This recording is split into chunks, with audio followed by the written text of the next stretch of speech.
Bueno, muy bienvenidos todos. Para nosotros es una gran alegría como grupo organizador de Clínica MEDS y CINI, que es una corporación para la innovación en neurología infantil, de poder realizar esta actividad con la familia. La idea de esta terapia, vamos a hablar de terapias.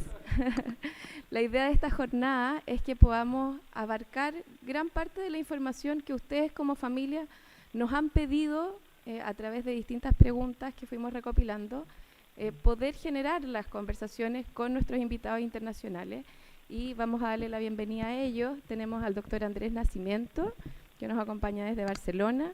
Está el doctor Eduardo Malfatti también, que nos acompaña desde París. La doctora María Angélica Palomino, broncopulmonar, que muchos de ustedes ya conocen. Y la doctora Claudia Castiglioni, neuropediatra, especialista en enfermedades neuromusculares, que nos va a acompañar también. Queremos dar las excusas por la doctora Delda Mico, por un cambio en el itinerario de su vuelo que no estaba planificado. Ella se excusó de no estar presente hoy día, pero les mandó también ahí mucho cariño, estaba muy contenta de haber participado, y tenemos a nuestros expositores que van a poder dar respuestas a las cosas que quisieran preguntar dirigidamente a ella. La dinámica que vamos a tener en esta jornada es a través de preguntas que recopilamos gracias a las asociaciones de familia que patrocinaron esta actividad, a pacientes nuestros que con mucho entusiasmo recopilaron y nos mandaron también informaciones y preguntas. Diseñamos un PowerPoint para poder abordar todos los temas relacionados a esto, y la idea es que podamos generar una conversación fluida con los expositores. No vamos a abrir el micrófono para preguntas espontáneas inicialmente, y si al final de todas las preguntas quedan cosas pendientes y tenemos tiempo, lo haremos, ¿ya? Después tenemos un break y haremos la misma dinámica con las familias de Duchenne en la segunda mitad de la jornada. Y antes de eso vamos a invitar a pasar a Daniela, que es de la Fundación Todos Somos Amanda, para que nos cuente de su asociación de familia, y más adelante también haremos lo mismo con Igor de Dimus. Hola, muy buenos días a todos. Bueno, mi nombre es Daniela Garrido. Yo trabajo en la Fundación Todos Somos Amanda, Amanda por mi hija. Ella partió ya hace 7 años y nos dejó un tremendo legado, junto con mi marido Nicolás, que en este momento no pudo estar por trabajo, pero nos dejó un tremendo legado que parte de la necesidad de que nuestros pequeños que han sido diagnosticados con atrofia muscular espinal tienen un tiempo desde el diagnóstico hasta que las máquinas de soporte ventilatorio y el asistente de la tos, es un momento en que los papás, por supuesto, estamos choqueados. Es una noticia muy fuerte y devastadora para la familia, y económicamente la mayoría de las veces no tenemos los medios para adquirirlas de forma inmediata. Por lo tanto, en este periodo de tiempo nosotros prestamos estas máquinas a comodato en un contrato, digamos que si uno la requiere 1, 2, 3 meses, ese tiempo se va prorrogando hasta que las entidades responsables, como FONASA, en nuestro caso las ISAPRES, después puedan ya administrar estas terapias. Por lo tanto, esa es nuestra gran labor, con el objetivo, por supuesto, a futuro de adquirir más asistentes de la tos, que es el más requerido. La doctora Palomino es nuestra doctora, digamos, de referencia, que siempre nos está pidiendo estas máquinas, y nosotros con mucho gusto, por supuesto, tratamos de colaborar con esta bonita iniciativa y ver que los papás pueden recibir una mano en este momento tan difícil desde el diagnóstico. Para nosotros ha sido muy, muy inspirador. Eso principalmente es lo que nosotros hacemos en la Fundación, así que están todos invitados a seguirnos en redes sociales, a contarnos su experiencia, a buscarnos si nos necesitan. Por supuesto, siempre vamos a estar muy, muy contentos de estar ahí. Eso, muchas gracias.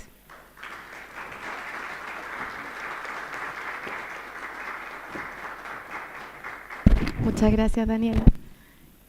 Y Bernie, no sé si le puedes pasar ahí el micrófono. Ay, Cristian. Gracias. A Igor.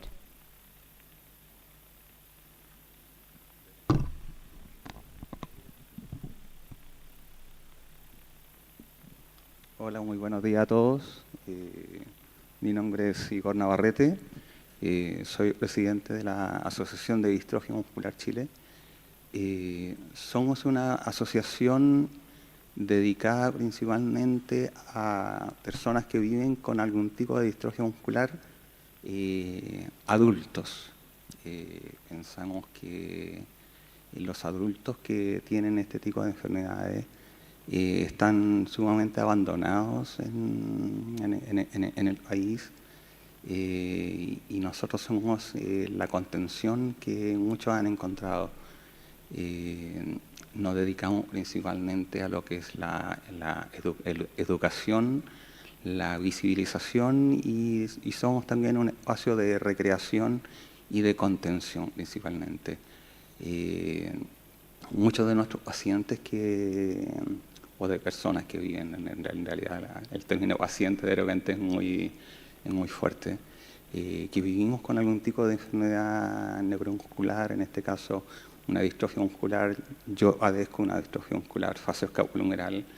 Hemos transitado por un camino que igual es sumamente difícil. Algunos han tenido mayor facilidad, han tenido apoyo en el camino, otros han tenido que recorrer el camino sumamente largo hasta encontrarnos. Y yo siempre comento lo que nos dijo una vez una chica que llegó a nuestra asociación, que se encontraba sumamente sola, como todos creo que pensamos también cuando a uno le dan este diagnóstico, piensa que somos los únicos que tenemos esto en el mundo, que no hay nadie más. Y esta chica, después de unas conversaciones sumamente largas que tuvimos, nos dijo que le habíamos salvado la vida, en el fondo, porque el aspecto psicológico que viven muchas de estas personas es tremendamente fuerte, y la contención que nosotros le podemos dar es sumamente importante. Eso es más bien el trabajo que nosotros realizamos. Los invitamos a ustedes también a seguirnos en nuestras redes, como Distrofia Muscular como DIMUS Chile, y ahí tendrán el apoyo. Son una asociación, y con todo lo que lleva la asociación, no somos fundación.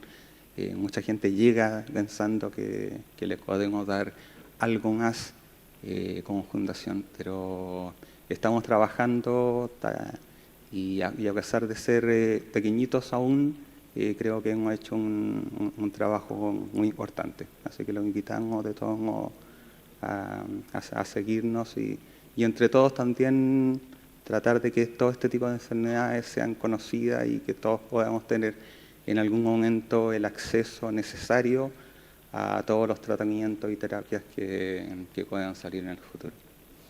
Gracias a todos.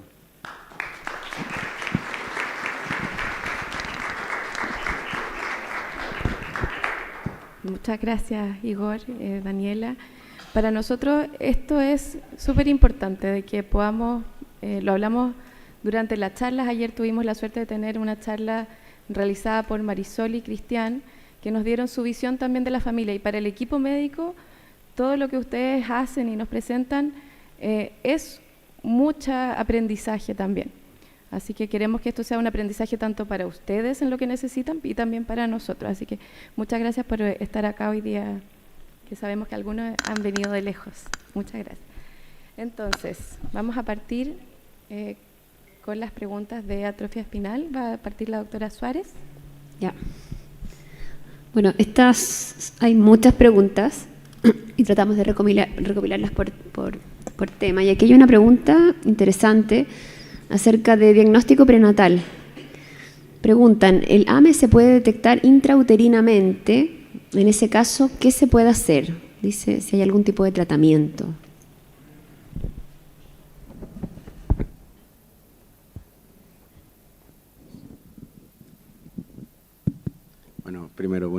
todos y un placer compartir con ustedes.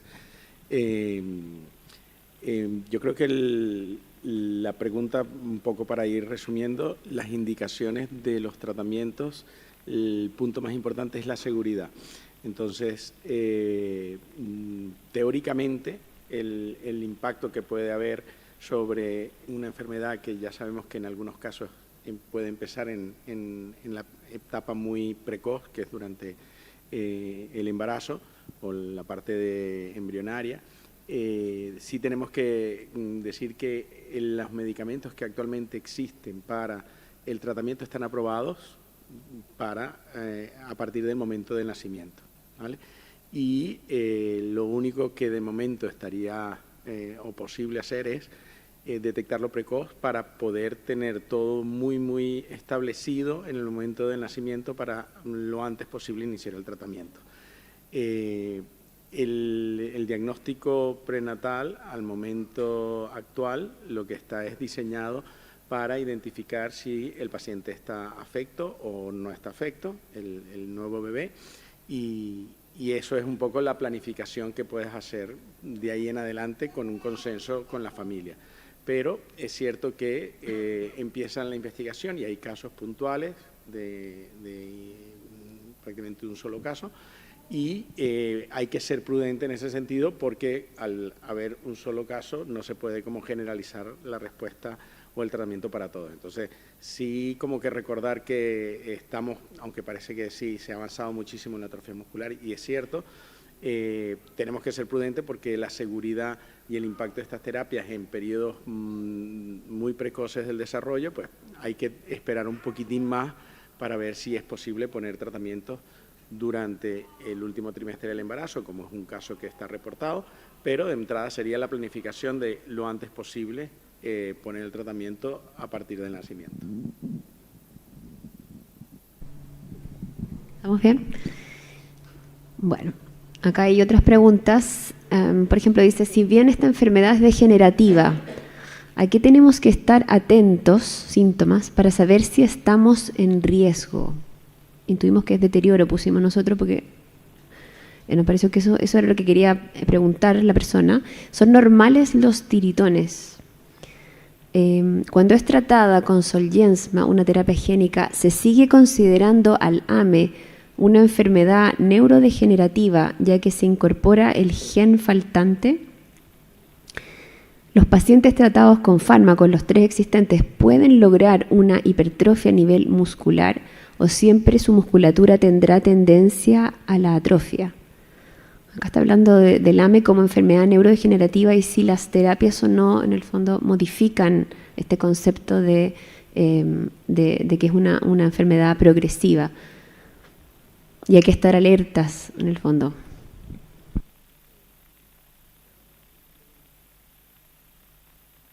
Buenos días a todos. Y con respecto a esta pregunta, nosotros sabemos que la alteración genética se encuentra en todas las células y con la terapia génica vamos a meter este gen el más temprano posible, idealmente. Hoy en día no se sabe cuánto este gen que nosotros metemos va a quedar en la célula y no también en las motoneuronas. Y entonces hay que ver cómo los pacientes van a evolucionar. Por ahora no tenemos suficiente evidencia para saber si en un dado momento de la vida puede haber un menor efecto de este gen que vamos a reemplazar y entonces la enfermedad podría, por ejemplo, estabilizarse o no reactivarse, pero digamos, los motoneuronas seguirían sufriendo. Yo creo que estas terapias son terapias modificadoras.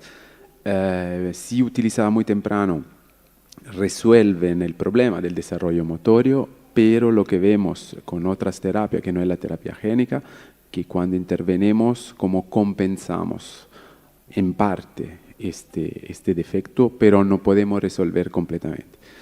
Todavía no sabemos cuál será la evolución a 10, 15, 20 años. Entonces, como el defecto es presente en todas las células, tenemos que considerar estos pacientes que son pacientes que tienen constitucionalmente este defecto que nosotros vamos a compensar. Entonces sí, la enfermedad neurodegenerativa es presente, pero está, como se dice, compensada, está tratada en este tiempo. En el futuro conoceremos mejor los mecanismos y podríamos decir un poco más cómo las cosas van a evolucionar. No sé si querían.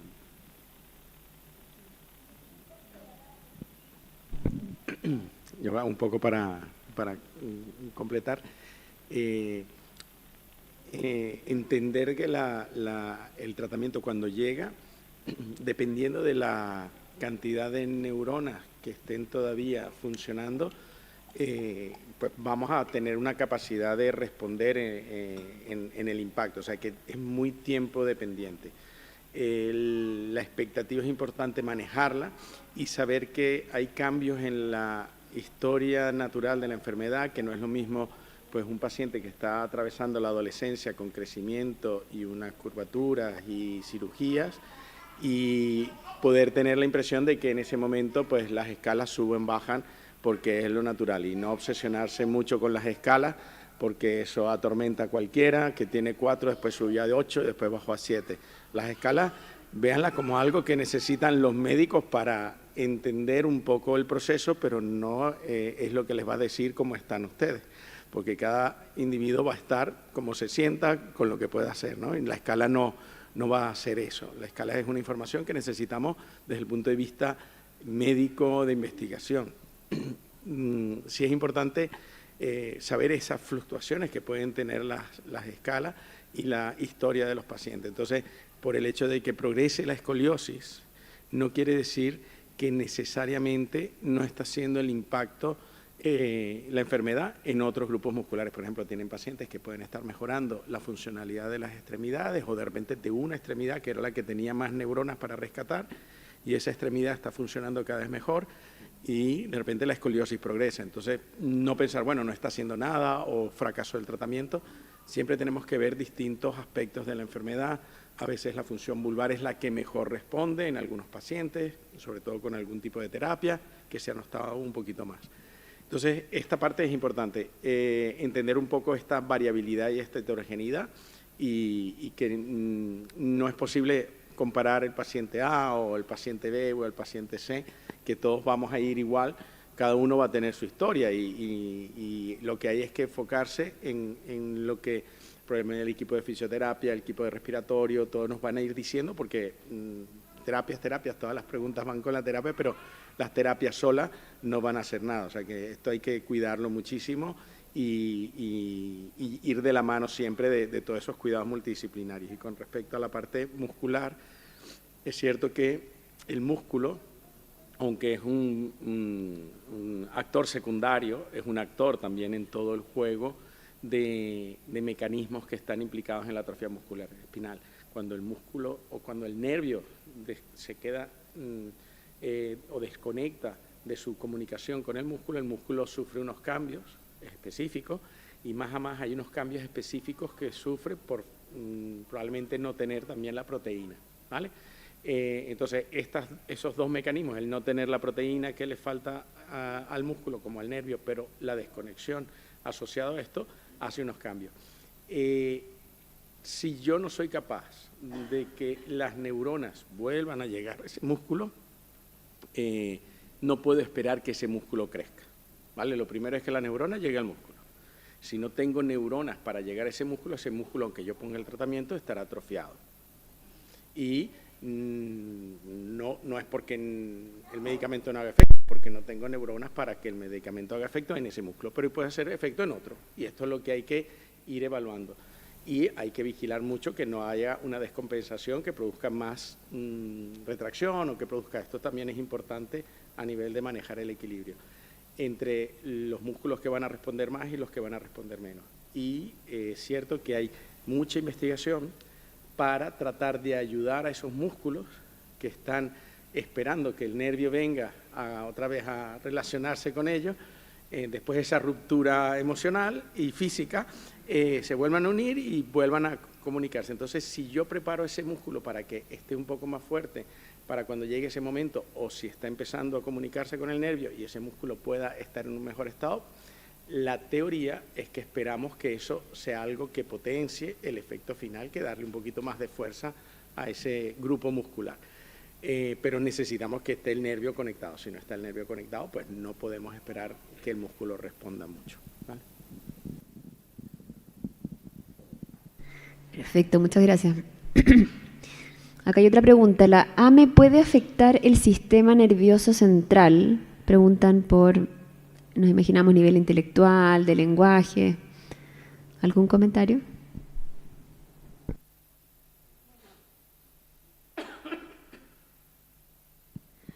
Bueno, la verdad es que en un comienzo, cuando hace años, la historia natural de la enfermedad, se conocía poco acerca de todo otro tipo de órganos que podían afectarse con esta enfermedad. Sigue siendo el más importante la neurona motora, ¿cierto? Pero también sabemos, como decía el doctor Nascimento, que el músculo puede también afectarse no solamente por su conexión con el nervio, sino que porque le falta un poco de la proteína que no está produciéndose en la enfermedad. Y en algunos pacientes con formas muy severas de la enfermedad, aquellos que tienen, por ejemplo, una sola copia del gen SMN2, hemos visto que puede existir algún compromiso de desarrollo del sistema nervioso central en su estructura, en el sentido, por ejemplo, que si hacemos una resonancia, vemos que algunas cosas pueden acontecer ahí a nivel del sistema nervioso central.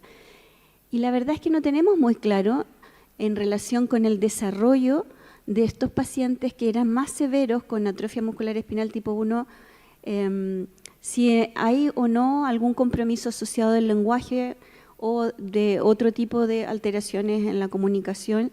Y eso es algo que la comunidad de profesionales en el mundo que está mirando y cuidando a estos pacientes se están preguntando y están observando. En el fondo, certeza no tenemos, hay algunas observaciones y se está acumulando la evidencia y supongo que más adelante iremos a tener alguna luz sobre esa específica situación. Ok. De manejo respiratorio. Estas preguntas son para la doctora Palomino. Vamos de una. ¿Con qué frecuencia los niños deben usar su máquina para respirar? Ponen la nariz de jirafa, la famosa nariz. Bueno, depende de cada paciente. La clave es la respiración paradojal y depende de la gravedad de la enfermedad. En general, durante la noche siempre en los pacientes, mientras no tengamos la certeza de que en realidad están durmiendo bien, porque a veces pasan buena noche, no lo necesitan, pero pueden tener trastornos del sueño que van a tener un impacto en su desarrollo cognitivo, en el buen dormir que al otro día pueda permitir una buena rehabilitación, etc. Cuando un niño, especialmente los AME1, está enfermo, creo que es prudente utilizarlo el mayor tiempo posible porque la tendencia de un virus respiratorio en la vía aérea, sobre todo en la vía aérea más chiquitita, es aumentar la resistencia y por lo tanto el riesgo de que exista colapso respiratorio. Entonces, si tenemos la opción de tener la máquina, y mejor la utilizamos porque nos ahorramos las complicaciones que normalmente tienen los niños pequeños cuando tienen una infección viral y no tienen AME, que es tienen una serie de mecanismos que no permiten que las zonas del pulmón se ventilen bien. Tienen ausencia de estas ventilaciones colaterales que nos permiten inflar el pulmón cuando hay una zona que está tapada. El niño pequeño no lo tiene, el mayor ya lo empieza a desarrollar y es muy diferente de lo que tiene el adulto como mecanismo compensatorio. Entonces lo que tenemos que hacer es mantener la presión de la vía aérea y mantener esta vía aérea abierta, porque durante la infección viral tiene tendencia a colapsarse y a aumentar el riesgo de la atelectasia o esta zona de pulmón que se desinfla hacia distal. ¿Cuáles son los criterios para una decanulación para paciente AME1 que realiza oclusión todo el día? Es decir, si es posible que un paciente se decanule. Yo no tengo experiencia en eso y la experiencia en el mundo existe. Pero lo que sí le he escuchado a los expertos es que uno debe tener al niño bien, él debe ser muy cooperador, porque debe tener debe ser capaz de entender cómo recibir después esta ventilación invasiva. Yo al respecto podría ver si ustedes han decanulado niños con AME en la experiencia de ustedes. El doctor Bach dice que alrededor de los 12 años un niño estaría como capacitado para entender, para decanularse. Por lo tanto, el mensaje es que tratemos de no intubar ni traqueostomizar a los pacientes, porque son 12 años de la vida que están con la traqueostomía.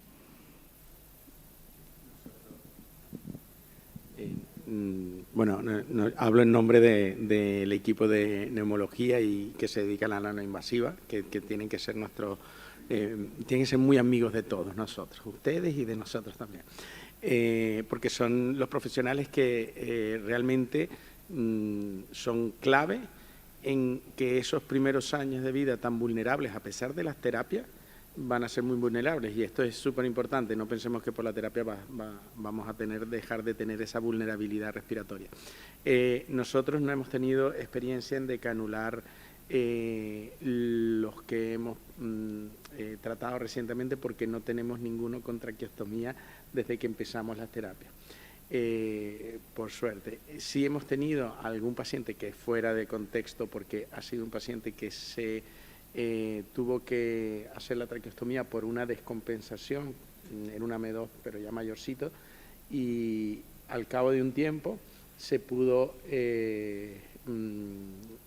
ya era un paciente mayor de 12 años cuando hicimos otra vez la decanulación, y funcionó bien. Hay unos criterios súper específicos que el doctor John Bach los ha transmitido, y yo creo que hay una escuela excelente de no invasiva, de decanulación aquí en Chile, y esto tienen que estar tranquilos, que se tienen que dejar guiar por los especialistas, que está todo como muy bien estudiado, es decir, es el momento, tiene que cumplir unos criterios muy específicos para tener una tasa de éxito sin complicaciones satisfactoria. Por suerte tenemos la historia del doctor John Bach, que tiene años haciendo esto, que ha hecho una difusión importante, y que el grupo aquí en Chile es uno de los más pioneros de estar en contacto con el doctor Bach. El doctor Bach ha venido, tiene muchísima, yo creo que son de los países punteros en ventilación invasiva en toda Latinoamérica, desde mi punto de vista. O sea que por esa parte tienen que estar solo afortunados de tener el equipo respiratorio que tienen. Perfecto. Y una pregunta bien importante, ¿cómo podemos manejar las virosis respiratorias menores en casa? O sea, ¿cuándo preocuparnos? ¿Cuándo acudir a los servicios de urgencia? ¿En qué me tengo que fijar? Ya, bueno, ahí está el entrenamiento de ustedes. Los mejores tratantes son los papás siempre. Es importante ver que el niño a veces no solamente tiene AME, sino que tiene la mala suerte de tener menos de un año y estar en pleno junio en Chile, en la etapa del virus sincicial respiratorio. O tener, por ejemplo, si uno lo mira y tiene estigmas de alergia o atopia, puede ser un potencial asmático que no conocemos, identificar muy bien la historia familiar y ver si existen elementos clínicos en su nariz, en sus oídos, en su garganta, etcétera, que permitan identificar a ese paciente en riesgo de tener, además de la infección respiratoria, una broncoconstricción, es decir, cuando el virus ingresa y además hace la bronquitis obstructiva, que eso tiene una evolución que es hacia el tercer, cuarto, quinto día, muy característica de las infecciones virales. Por lo tanto, ese paciente tiene que estar capacitado para hacer aspiración nasal, porque el 50% de la resistencia de la vía aérea está en la nariz en los niños, así que limpiando solamente los mocos ya tenemos mucho avanzado, y nos permite ventilarlo bien si está con ventilación invasiva en el periodo con ventanas, ¿no es cierto?, pero aspirando y dándole el confort. Y si el paciente tiene indicación de tener uso de broncodilatadores, bueno, usamos los broncodilatadores y luego asistencia de la tos, ya sea con mecánica o, si no lo tenemos, con el uso del ambú, ¿no es cierto?, y las maniobras a las cuales ustedes deben estar entrenados, y no solamente entrenados por su kinesiólogo respiratorio, ¿no es cierto?, supervisado por ello todo el tiempo de manera de facilitar entonces la eliminación de secreciones. Y una cosa que yo les advierto a los papás es que el AME1 y el AME2 débil sobre todo no tienen tos, las AME2 no tienen tos. Por lo tanto, cuando están tosiendo, ojo, algo está pasando, están tapados de secreciones. Por lo tanto, hay que intensificar la eliminación de secreciones. Mirar la saturación de oxígeno. Cuando un paciente está con saturaciones bajo, 95, 96%, nosotros conocemos en qué valores se maneja un niño. 99%, un niño con AME1 o AME2 bien ventilado no debe tener secreciones, no es un niño hipersecretor. Aún así, los que están con traqueostomía, entonces algo pasa, o está mal ventilado, o está subventilado. Por lo tanto, cuando empiezan con tos, tenemos que empezar con todas estas maniobras que les expliqué. Broncodilatadores, si los tienen indicados, tenemos que identificar a ese niño antes de que le ocurra la bronquitis obstructiva, y la ventilación no invasiva y la asistencia de la tos siempre. Y si ya el niño desatura, a pesar de todas las maniobras de reclutamiento pulmonar que ustedes han hecho, que han ido inflando esos pulmones para que no se produzca esta alteración del intercambio gaseoso, es decir, la desaturación, algo más está pasando y el proceso inflamatorio avanza, le toca ir a la urgencia porque necesitamos administrar oxígeno siempre con ventilación de base, nunca el oxígeno sin la ventilación. Afortunadamente los niños hoy día tienen su ventilador desde el día 1, en que tienen el diagnóstico idealmente, que es lo que les decía la Fundación Amanda, para que ese proceso no sea una emergencia y no lleguen a la urgencia y digan, este niño sí necesitaba el ventilador. Le instalamos todo antes para que todo sea mucho más fácil durante la infección viral. Sí. Perfecto. Otra pregunta, ¿qué tipo de ejercicio debieran hacer los pacientes pediátricos y adultos para fortalecer su sistema respiratorio? Me imagino va en la línea tal vez preventiva, de musculatura respiratoria, expansión de tórax. Y ahí dice una complementaria, perdón, sí. ¿Cómo se utiliza el asistente de la tos para integrarlo al trabajo respiratorio? Me imagino que va en la misma línea. Hablamos del soporte de la caja torácica, la importancia del reclutamiento, y el reclutamiento se puede hacer de varias formas. La forma más fácil de hacerla es con el asistente de la tos, porque lo usamos de dos fácil. Tiene el nombre de asistente de la tos, pero la verdad es que ustedes cuando lo trabajan en el día a día, terminan en insuflación, ¿no es cierto? Tratando de reclutar estas vías aéreas que empiezan a colapsarse cuando el paciente sale del soporte ventilatorio, ¿no es cierto?, por la debilidad, empiezan a desinflarse y a hacer microatelectasia. Bueno, no le permitimos que esto avance, hacemos una insuflación, terminamos con el asistente de la tos reclutando vías aéreas. Y la otra alternativa que es de gran utilidad es el uso del ambú con maniobras de reclutamiento, apilamiento de aire, ¿no es cierto?, y en los pacientes mayores la maniobra glosofaringia, que algunos de ellos uno siempre les dice que lo haga, pero les da lata.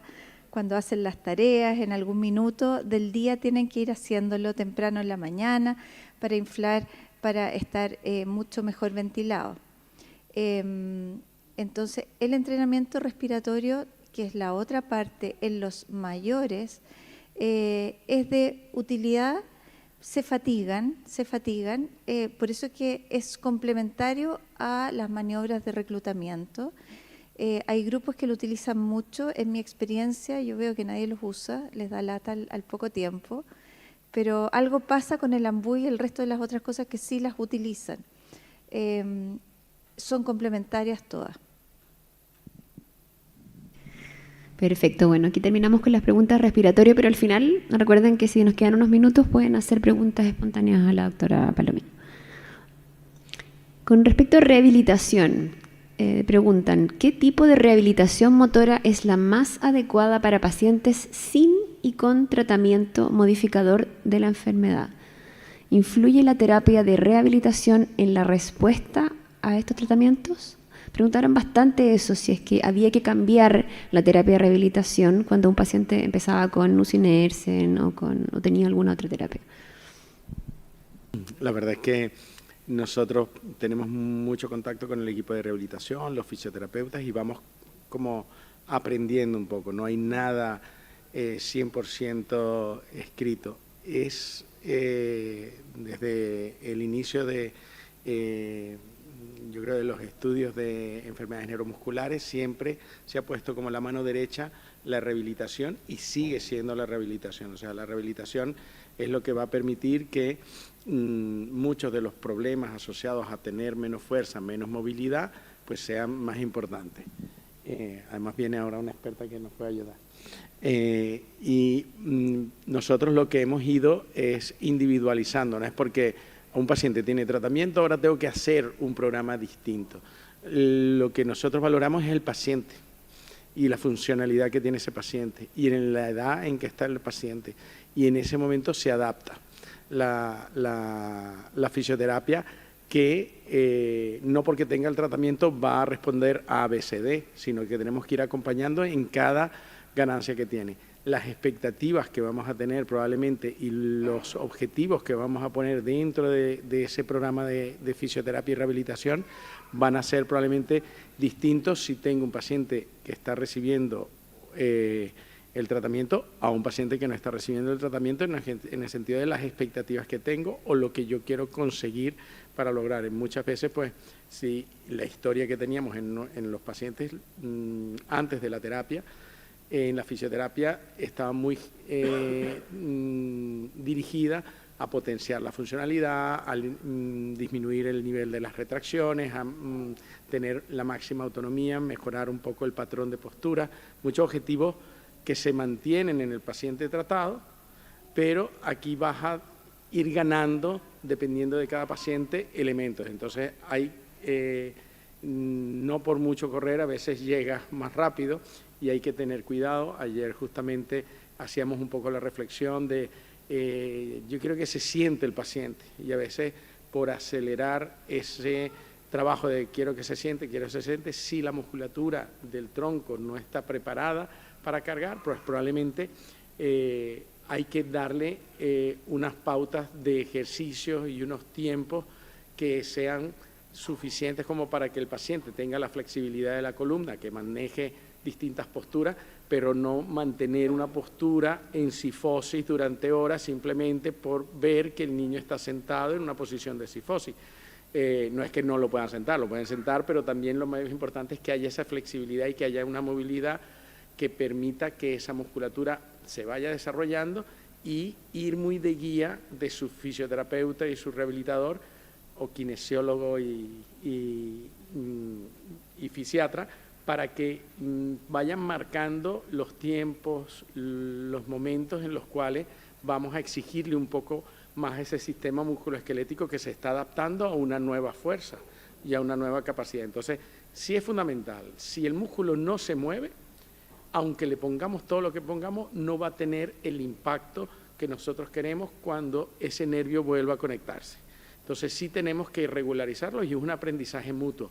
No hay, este protocolo es el que hay que hacer de 400 veces este ejercicio, 7 estas, 4 estas. Hay que, todas las herramientas que ya se conocen y se conocían para la atrofia muscular espinal, ahora las tenemos que ir a aplicar y a adaptar, no solo de la atrofia muscular espinal, sino de otras enfermedades, pero estamos viendo que pues, niños van adquiriendo funciones y tenemos que ir adaptándonos a ese nuevo patrón de fuerza. Yo creo que es un aprendizaje mutuo y no ser rígidos de que todos tienen que pasar por aquí, todos tienen que ir a determinada terapia específica, porque no hay ninguna que resuelva la situación y tenemos que utilizar lo mejor que tengamos para cada momento y para cada paciente. Ese es un poco el mensaje que yo les daría, y que tenemos gente aquí experta, kinesiólogos y que no sé si quieren complementar, porque la pregunta iba por... Sí, iba a preguntar Sí, Cecilia. Tenemos aquí.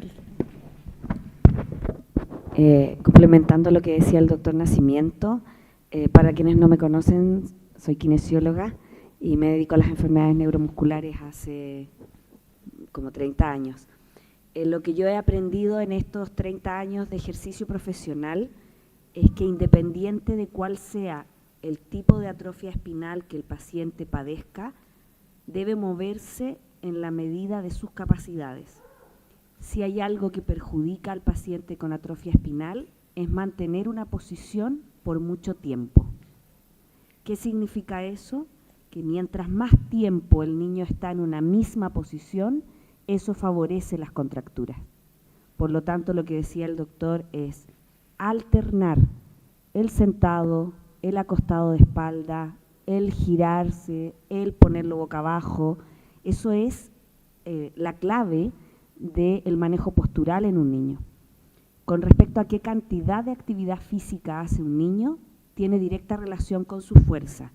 Si el niño solo tiene capacidad para tomar una esponja de baño y lanzarla, ese es el ejercicio para ese niño. Si hay otro niño que es capaz de estirar un elástico, ese es el ejercicio adecuado para ese niño. La dosificación del ejercicio uno la aprende desde el mismo paciente. Cuando tenemos niños pequeños, la mejor forma de activar a un niño es el juego. Si yo quiero que el niño mueva los brazos, juego a que lance lo que es capaz de sostener en sus manos. Creo que, como dijo el doctor también, no hay una receta. Cada niño tiene una realidad distinta y el mensaje final con respecto al ejercicio es que se muevan en la medida que son capaces de hacerlo. Si solo puede girar, ese es su ejercicio. Si solo puede elevar los brazos 20 centímetros de la superficie de sus piernas cuando está sentado, hacerlo. Y con una sola precaución, que creo que es importante comentar lo que dijo el doctor Nacimiento, tenemos muchos niños con atrofia espinal, tratados y no tratados, que hacen desviaciones de columna porque en el afán de querer ponerlos en una posición sentados para que vean un campo visual distinto, perjudicamos su columna. El mensaje es, si el niño no está lo suficientemente fuerte para mantenerse sentado, reclínenlo hacia atrás y eso evita que la columna se deforme. Muchas gracias, Cecilia. En realidad yo creo que se respondieron un poco las preguntas que venían a continuación, que decían con qué frecuencia debe realizar trabajo físico un paciente con AME, niño y adulto, y cuál de estos 3 tipos de rehabilitación es la más adecuada para un paciente AME. Hablan aquí el CME, Cuevas Medic Exercises, DNS, Dynamic Neuromuscular Stabilization, y VOITA, locomoción refleja. Pero aquí todos han comentado que es un trabajo individualizado, que tiene que ser monitorizado y que va a ir cambiando en relación a las terapias. Doctor Malfatti. Quería decir algo con respecto a los pacientes adultos AME. Lo que no ha pasado es que cuando llegaron la terapia disponible para adultos en Francia en 2018-2019, y los pacientes que estaban muy bien compensados en su vida personal ya no venían al consultorio, vuelven y quieren justamente acceso a la terapia y le preguntamos si tenían alguna kinesiterapia y casi nadie la hacía. En el momento en el cual empezamos la terapia, los pacientes empiezan a ver algunas mejorías y ahí retoman ganas de hacer la fisioterapia. Entonces creo que vamos a asistir a un cambio de paradigma y lo que vamos a aconsejar, y aconsejamos en la transición, que los pacientes aún bien compensados, que quieren hacer su vida, sus estudios y tal, sigan haciendo la terapia física y rehabilitativa, porque en el momento en el cual vamos a empezar las terapias, el músculo sea listo y tengamos menos que recuperar. Es como un vaso de agua, si el vaso de agua está más medio lleno, en un momento en el cual vamos con la terapia podemos compensar mejor. Si el vaso de agua está más vacío porque no hicieron la fisioterapia, claramente no podemos compensar mejor. Entonces esto es algo muy importante. Creo que ya en nuestro país, en Francia, los pacientes están muy conscientes de la importancia de hacer la fisioterapia para acceder después a una terapia. Cuando nosotros lo que hacemos, vemos si hay una agravación y ahí decidimos en un año y medio si tenemos que intervenir o no, sobre la base de lo que esperamos obtener o mantener, por ejemplo, la función de los miembros superiores, la función distal. Con respecto a los tipos de kinesiterapia y rehabilitación, bueno, no soy kinesiólogo ni fisiatra. Como dijeron mis colegas, creo que hay que adaptar y encontrar ejercicio específico para mantener la función. Fundamentalmente en el paciente que está ya en AME2, que ya está en silla de rueda, nuestro objetivo mayor es de conservar la motilidad de los miembros superiores para guardar la independencia. No sé si Cecilia... Sí, otro comentario aquí es Para las personas que no saben, esa pregunta que contempla 3 tipos de terapia distintas. Existen líneas terapéuticas en la rehabilitación, pero creo que el foco principal de esa pregunta o de esa respuesta es que el profesional que atienda a sus hijos sepa de enfermedades neuromusculares.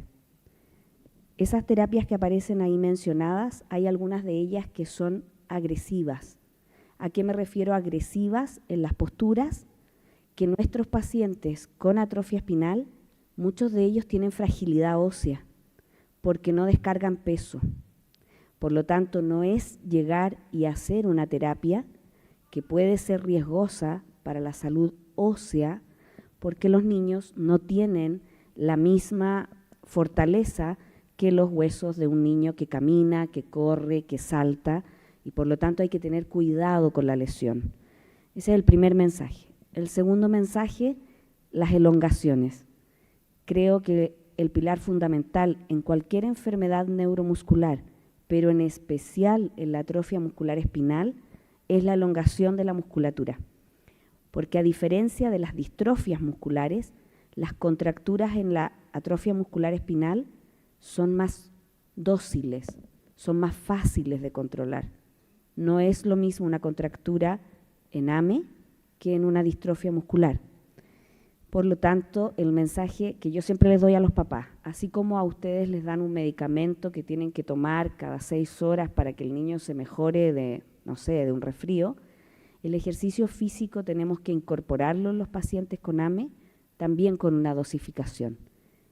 Y en ese contexto, tal vez es bueno también comentar que no es volverse un continuo tratamiento. Los niños deben tener vida, los niños deben ir a la plaza, deben jugar, deben salir, deben tener tiempos de reposo, deben tener tiempos de ocio porque tienen fatigabilidad.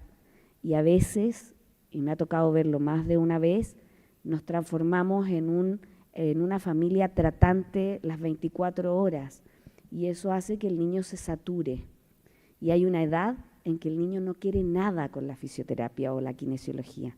Por lo tanto, también es bueno dosificar, ver las luces de alerta cuando el niño ya no quiere algo, porque lo va a tener que seguir haciendo el resto de su vida. Entonces tenemos que ser cuidadosos y cautelosos de no sobretratar. Perfecto, aquí hay un comentario más. Giancarlo Calcaño. Yo voy a aprovechar a comentar un par de cosas que de repente perdemos un poco de vista que el músculo como tal no tan solo genera fuerza, sino que hay características propias del músculo que son, una de ellas es generar fuerza, otra de ellas es tener la capacidad de tener resistencia y otra es su capacidad de ser flexible. Entonces, por definición, la mayoría de las personas tenemos músculos que son más fatigables y menos fatigables. Las personas con debilidad tienden sus músculos a comportarse como músculos muy fatigables.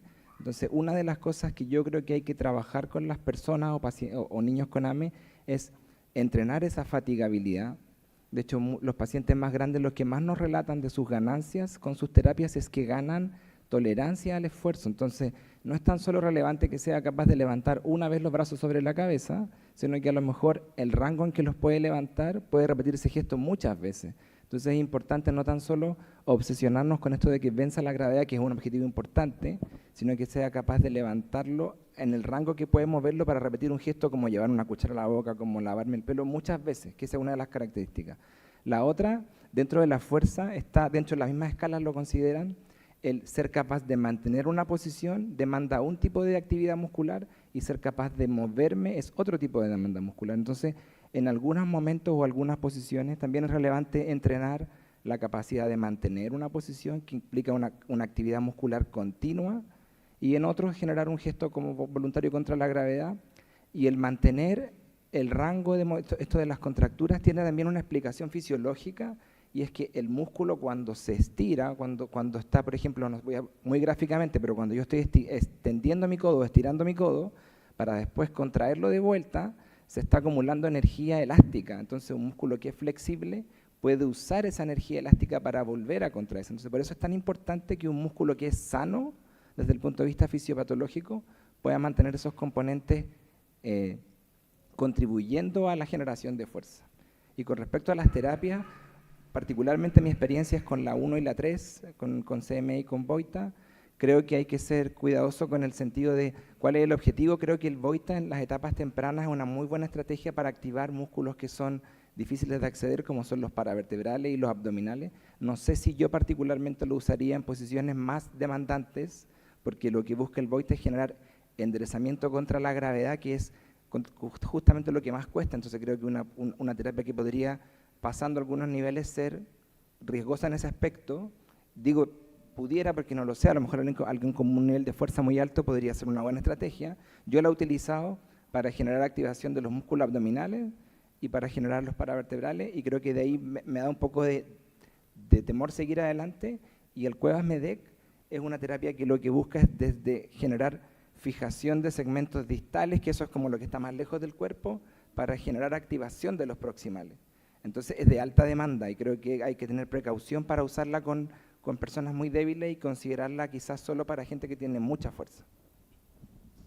Perfecto, muchas gracias Giancarlo por todas las aclaraciones. Yo creo que ha quedado más o menos claro que el tratamiento es individualizado, que todos los pacientes son distintos, que es un tratamiento que va cambiando en el tiempo porque el paciente va teniendo nuevos objetivos y la terapia no va a ser rígida, no es la misma, y que por supuesto existen especialistas en este tema, están los kinesiólogos, los fisiatras, tienen que confiar en ellos y seguir sus indicaciones. A pasar a las siguientes preguntas, que también en el área de rehabilitación, ¿qué tipo de ayudas técnicas hablan? ¿Qué tipo de colchón antiescaras es el más recomendado para evitar dolores articulares por presión en la noche? Otra persona pregunta, ¿alguna solución para el problema de pérdida de movilidad en las manos ante bajas temperaturas? Pone, los guantes no me sirven porque pierdo más movilidad. Ceci.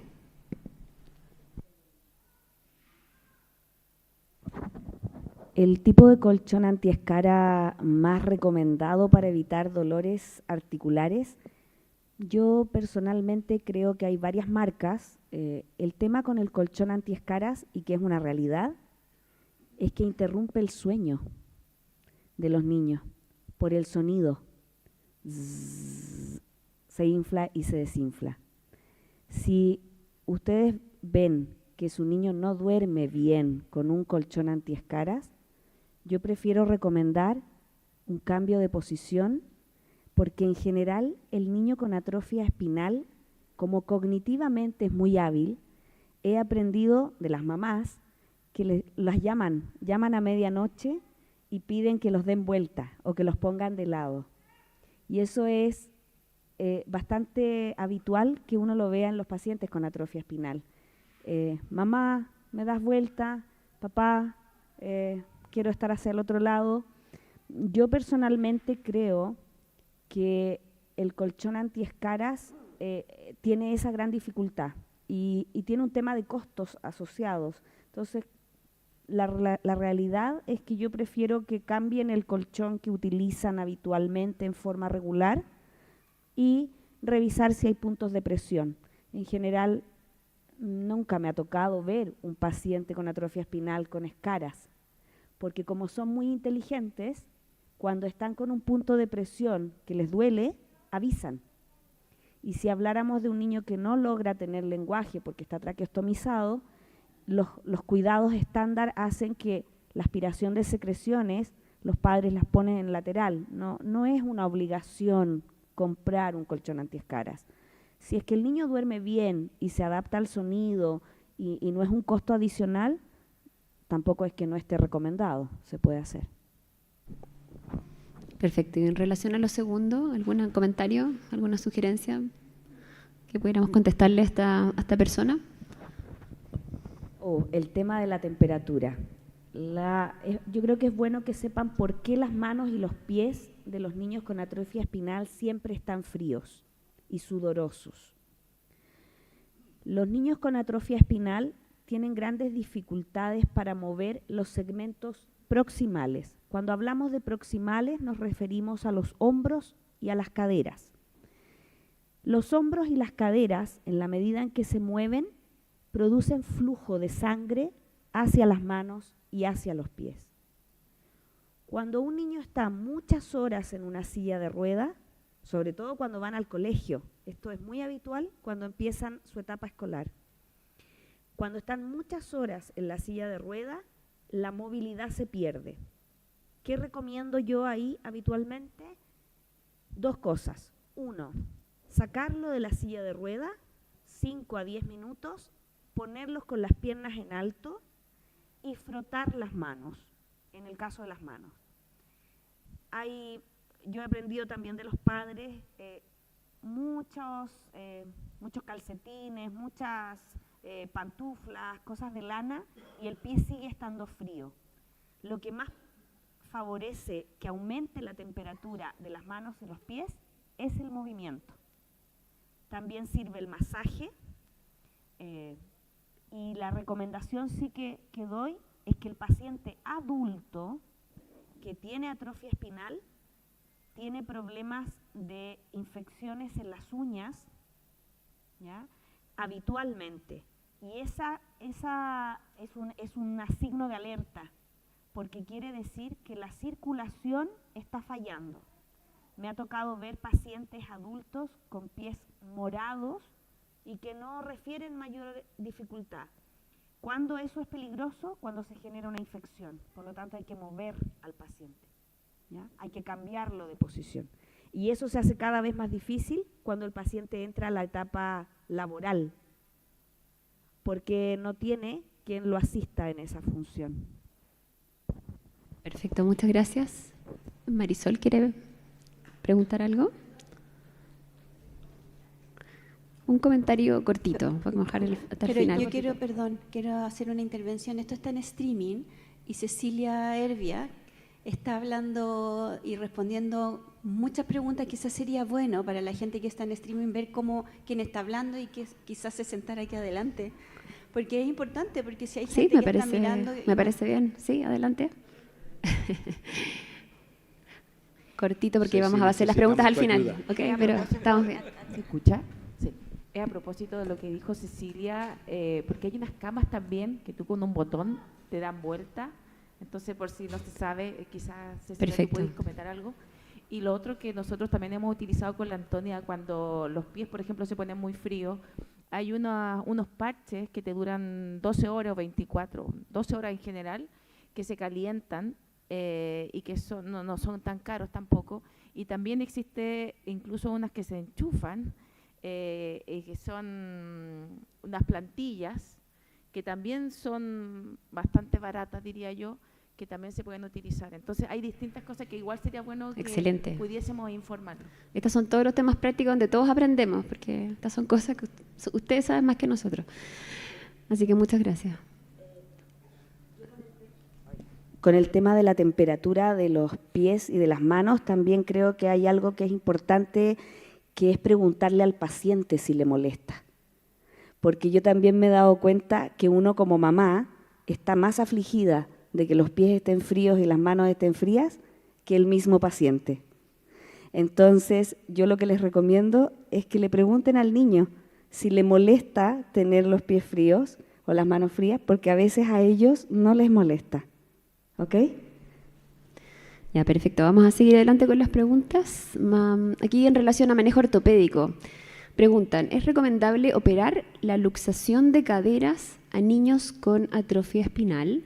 Y aquí, siguiendo, pongo la segunda pregunta inmediatamente. Mi hija tiene AME tipo 1 y luxación de ambos codos. ¿Sugieren operarla? ¿Cómo es la recuperación? ¿Cómo debe ser orientada? Ella tiene mucho movimiento. Así que están hablando de las luxaciones, de cirugías en luxaciones en pacientes que son débiles, de caderas y de ambos codos. ¿Contesto?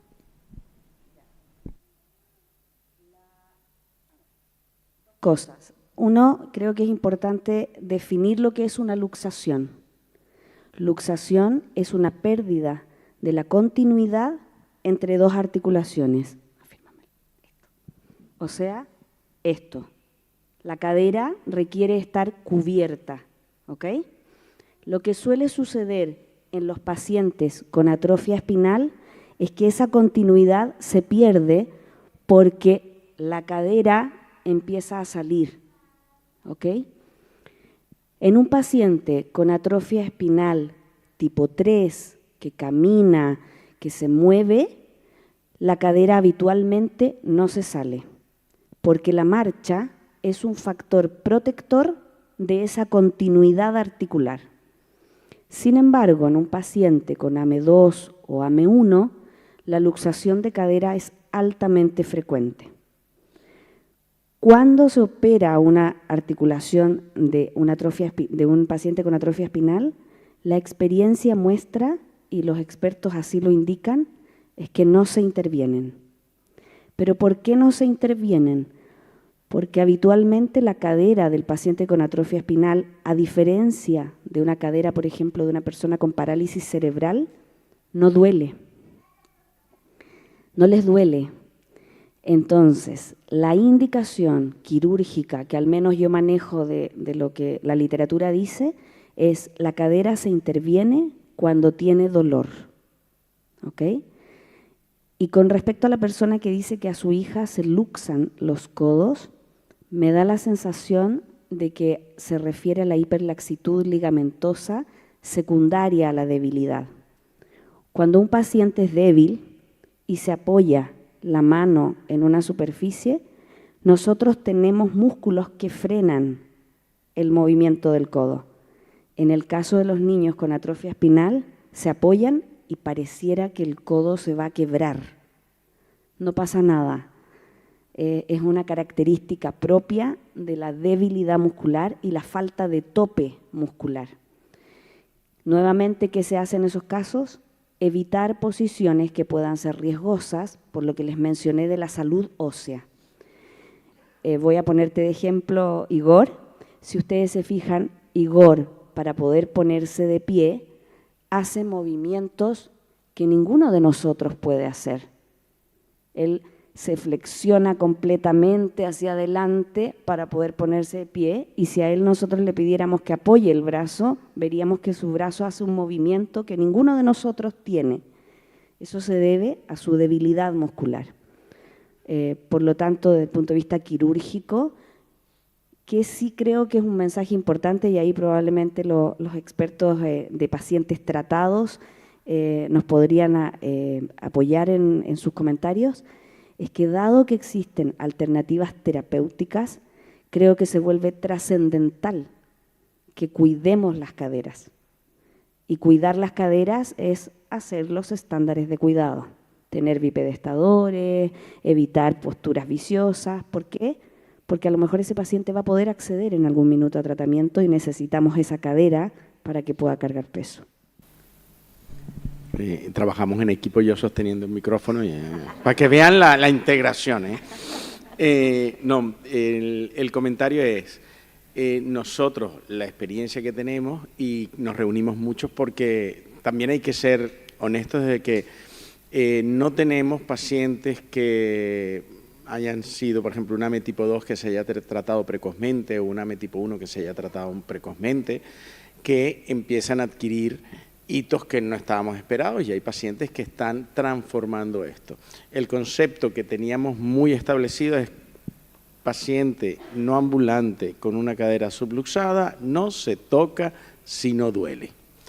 Y si hay dolor excepcional, se pueden hacer, generalmente nosotros tenemos protocolos de infiltración local, guiadas por imagen, que si con eso lo resolvemos, no tocamos cadera. Si con eso no lo resolvemos y hacemos todas las medidas de cuidado y sigue persistiendo el dolor, ahí es cuando se decide la intervención. Pero es el dolor, no la subluxación, la indicación de la intervención. Y eso es lo que hemos manejado con el paciente no ambulante.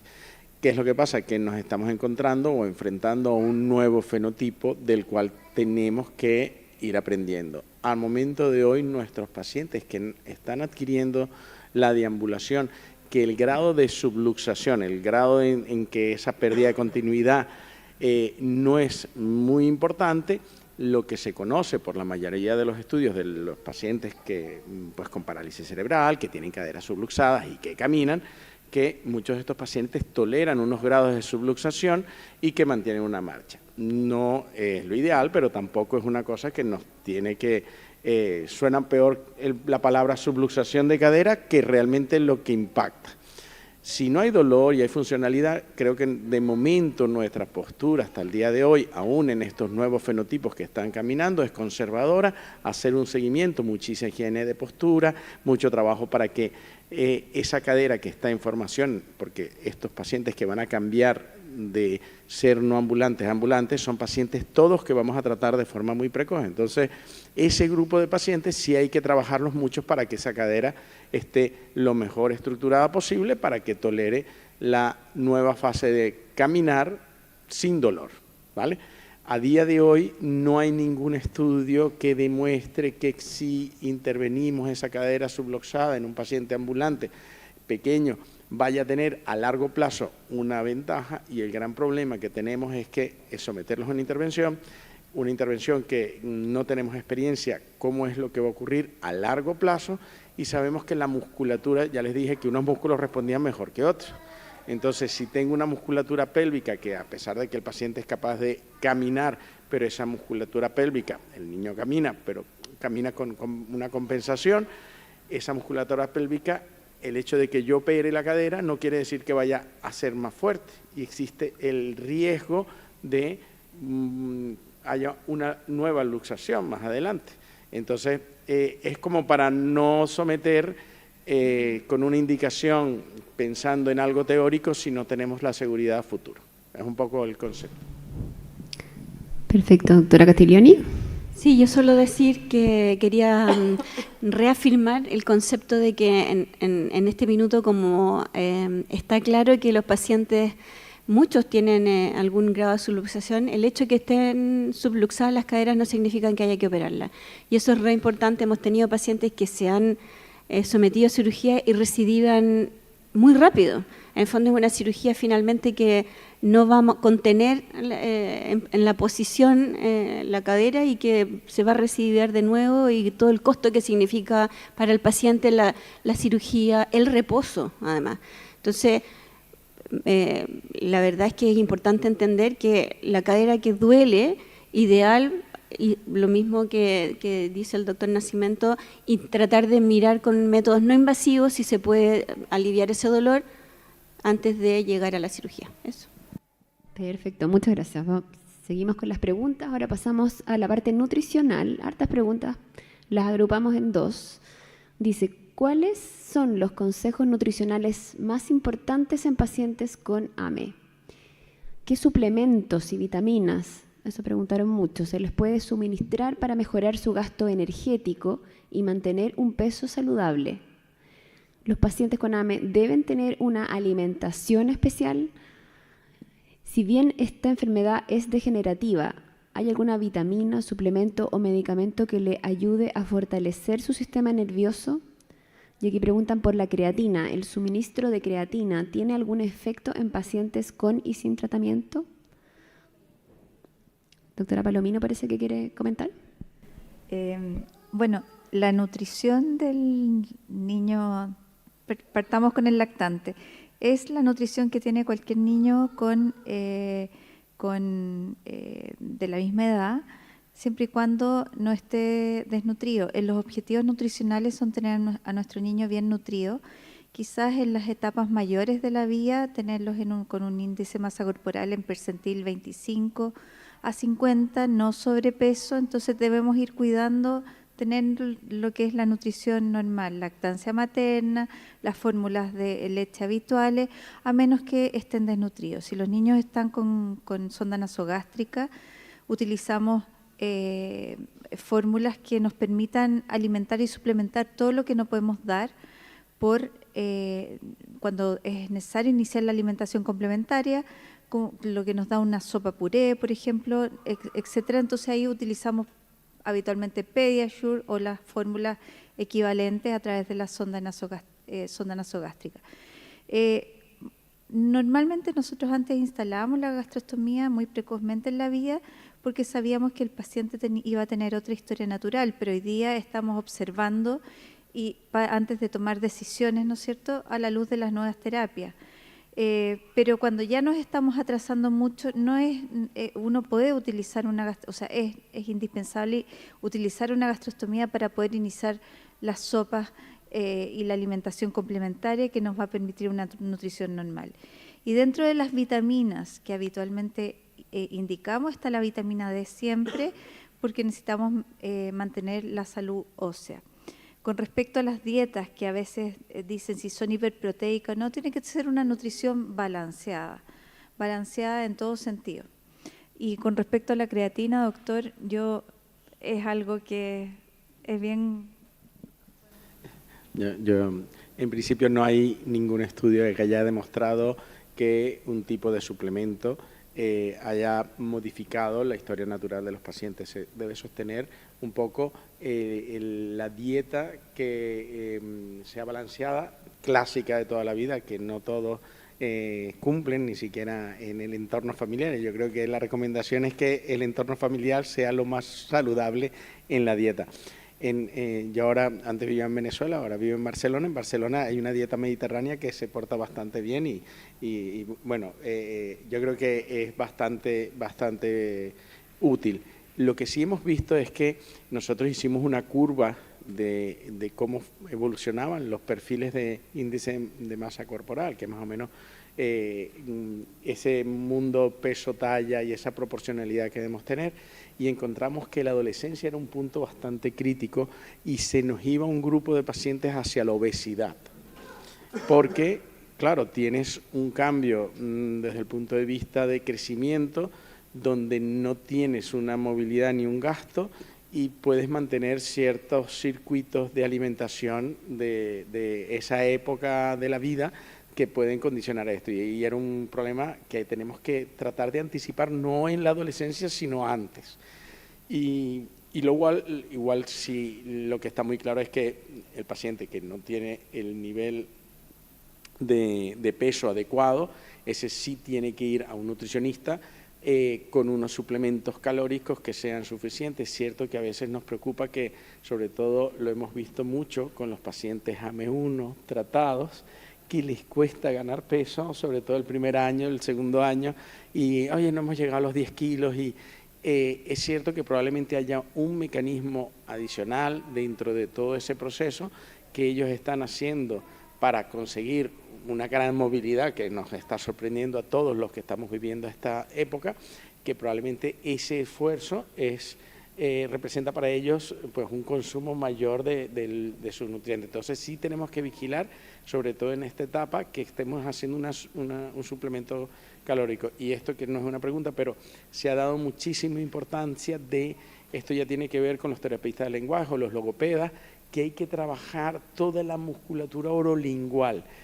No importa que el niño no esté desarrollando en ese momento el lenguaje, la musculatura orolingual hay que trabajarla. No importa que el niño tenga una gastrostomía, la musculatura orolingual hay que trabajarla, porque el niño tiene que tragar saliva, el niño puede producir sonidos de forma progresiva para mejorar, y si no trabajamos y nos olvidamos de trabajar esa musculatura, cuando tenga la edad suficiente y nosotros decimos, oye, pero no dice nada, nadie le ha visto ni le ha trabajado con unos ejercicios súper sencillos que la mayoría de los logopedas o terapistas de lenguaje o los mismos fisiatras o los mismos kinesiólogos pueden instruir a las familias para que lo hagan de forma rutinaria, ejercicios muy sencillitos, un poco de estimulación orolingual.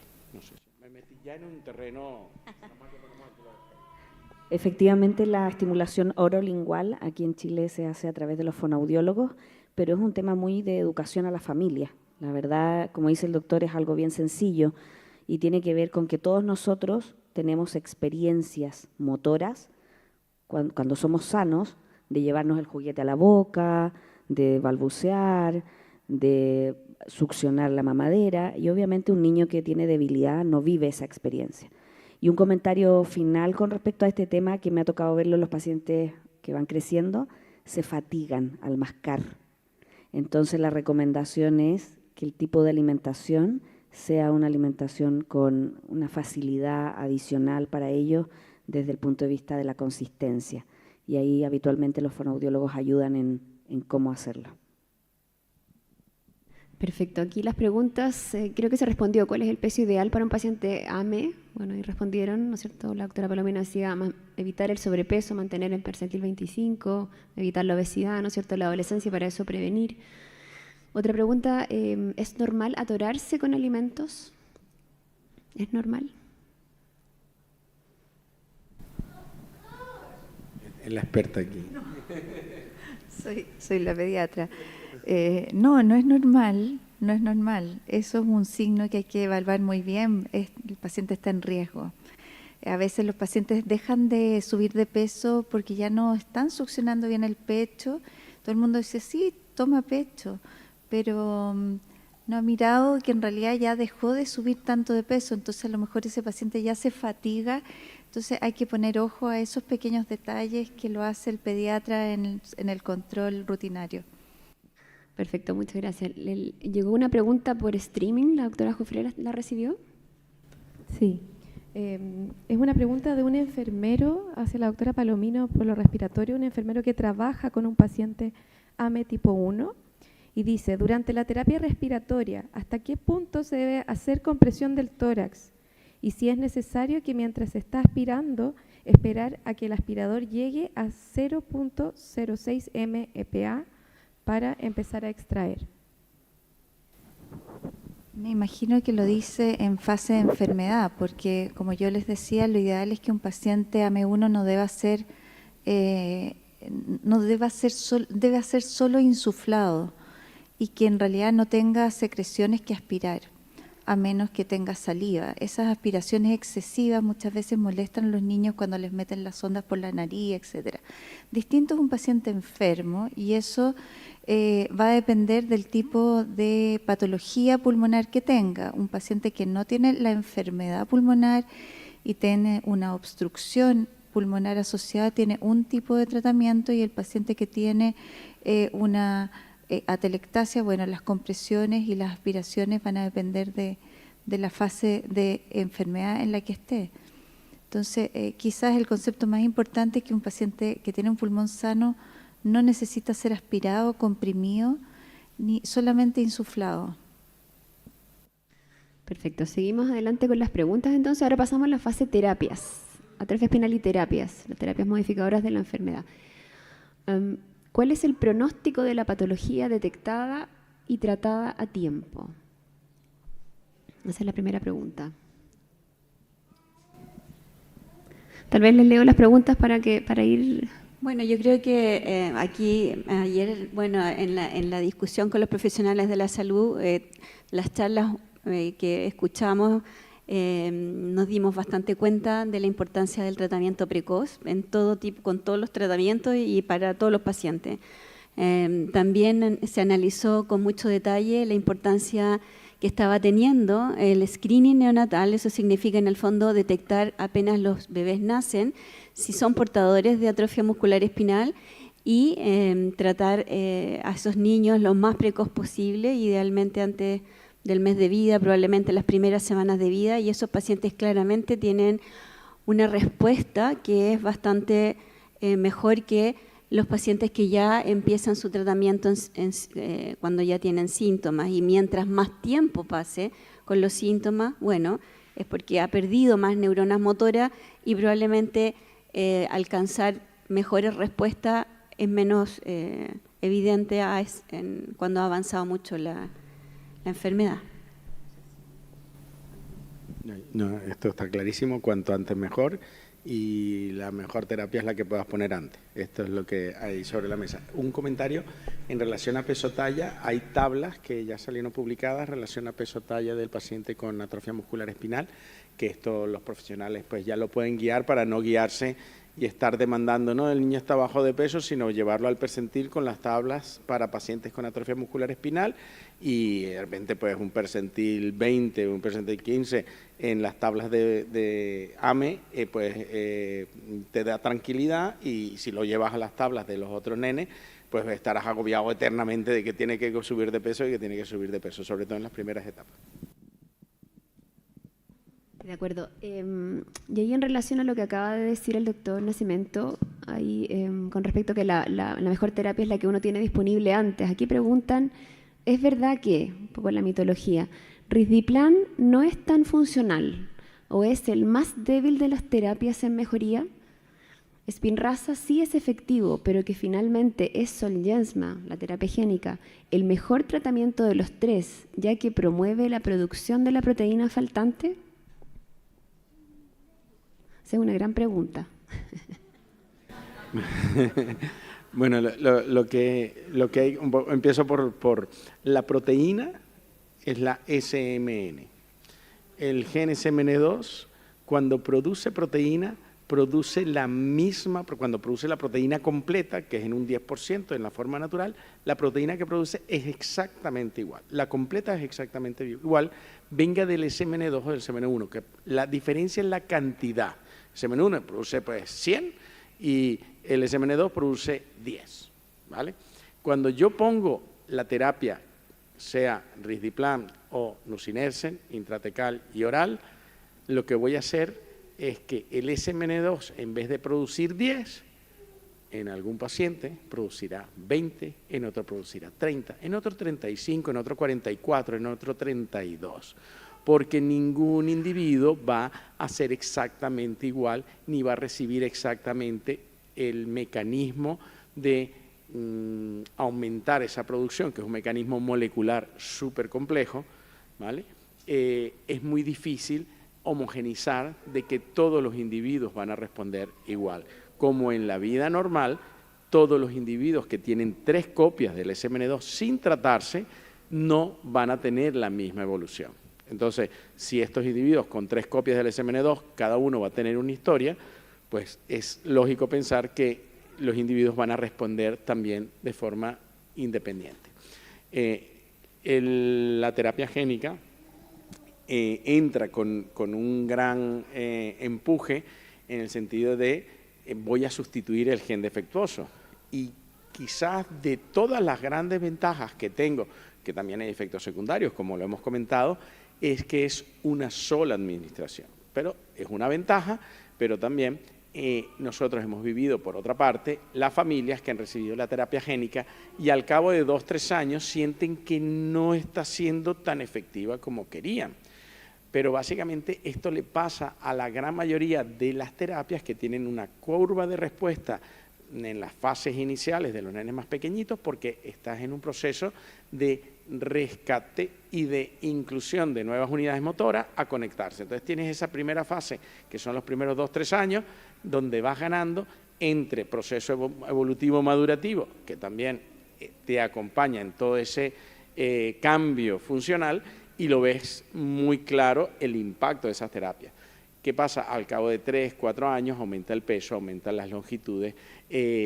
No necesariamente es que las terapias estén dejando de hacer un efecto, sino que las neuronas que rescataste te permiten llegar a puntos de mejoría funcional en base a tu estado de peso, talla, crecimiento y proceso madurativo. Entonces, esto hay que tenerlo en cuenta porque se habla mucho de ese plató que ocurre al cabo de un tiempo de la terapia. Y no hay ninguna de las terapias que no tenga ese plató. Entonces, probablemente es independientemente de la terapia y depende más de las características de la enfermedad, de tu reserva de motoneuronas, del momento en que empieza la enfermedad, del número de copias del SMN2, de tu perfil de reinervación, de nervación y tu capacidad de rescatar motoneuronas y la capacidad de que el músculo también responda.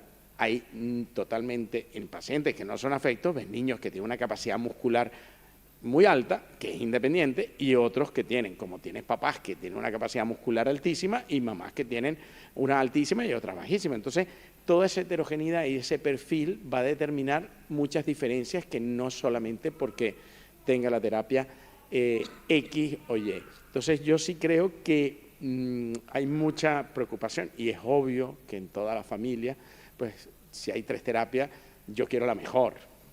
La diferencia que tenemos actualmente son mecanismos de acción, son vías de administración, intratecal, oral y endovenosa, son efectos secundarios que hay que manejar, pero a día de hoy no hay ningún trabajo científico que permita la comparación de la eficiencia o efectividad de estas terapias en un perfil específico. Y por eso estamos todavía tratando de poner en conjunto a nivel internacional muchos datos para poder definir si hay un perfil específico de una terapia A o B para determinar si hay alguna que sea mejor para determinado grupo de pacientes. A día de hoy creo que tenemos que ser honestos con el punto de información que tenemos y tenemos que, si somos minuciosos, puedes decir, oye, yo voy a mostrar mis mejores respondedores con Risdiplam y puedo poner aquí un paciente que esté fantástico. Y voy a poner también un excelente paciente con nusinersen y le pongo un video, el niño, oh, qué bien, ¿cómo está? También pondré uno de terapia génica y probablemente si les pongo 3 pacientes, ahí los 3 empezando a dar pasos, que están haciendo mucha actividad, y les pregunto, díganme con qué he tratado cada uno. Probablemente nadie podría saberlo, ¿vale? Pero también puedo contar la historia más dura de la enfermedad y puedo poner 3 que no hayan respondido tan bien y pasaría lo mismo. Entonces, en todos hay pacientes que por A, B, C o D no responden tan bien como queremos y hay otros que nos sorprenden y pueden responder mejor de los que estábamos esperando. Y es por eso que tenemos que seguir investigando y no dar conclusiones antes de tener esa información, porque más bien va a ser preocupación para ustedes y por nuestra parte sería una irresponsabilidad decir esta terapia o la otra, a momento del día de hoy.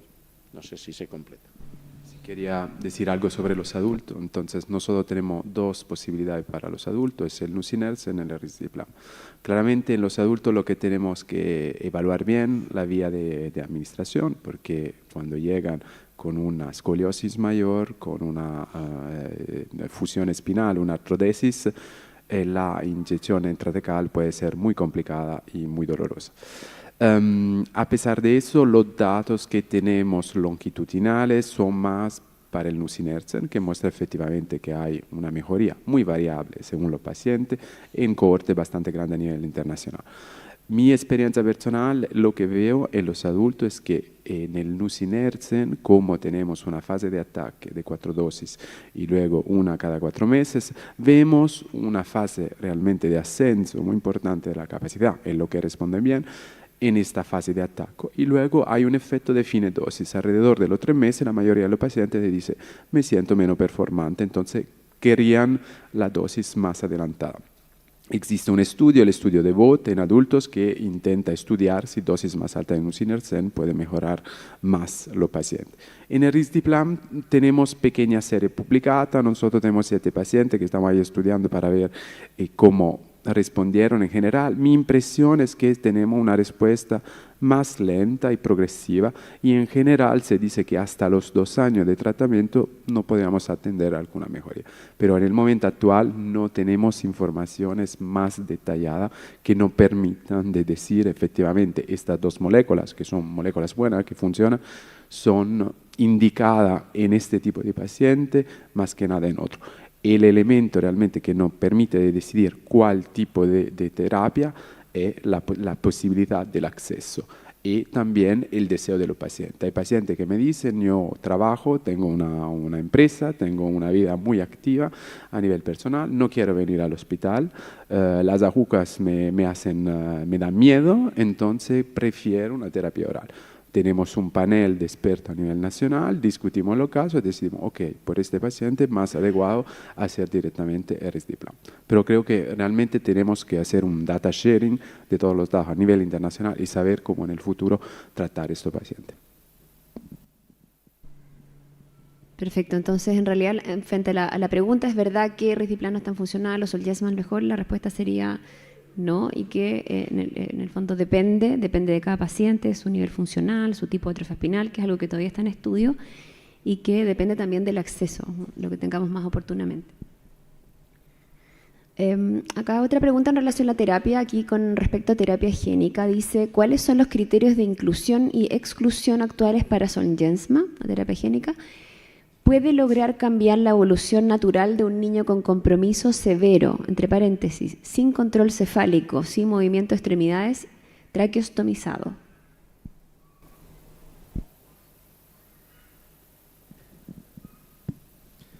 Esta es una pregunta que es compleja. Nosotros, sobre todo en la parte pediátrica, y tenemos que entender cómo es la enfermedad, lo grave que es la enfermedad, y entender a veces que es difícil decir que la expectativa o la posibilidad de recuperar neuronas solo existe si las neuronas están ahí.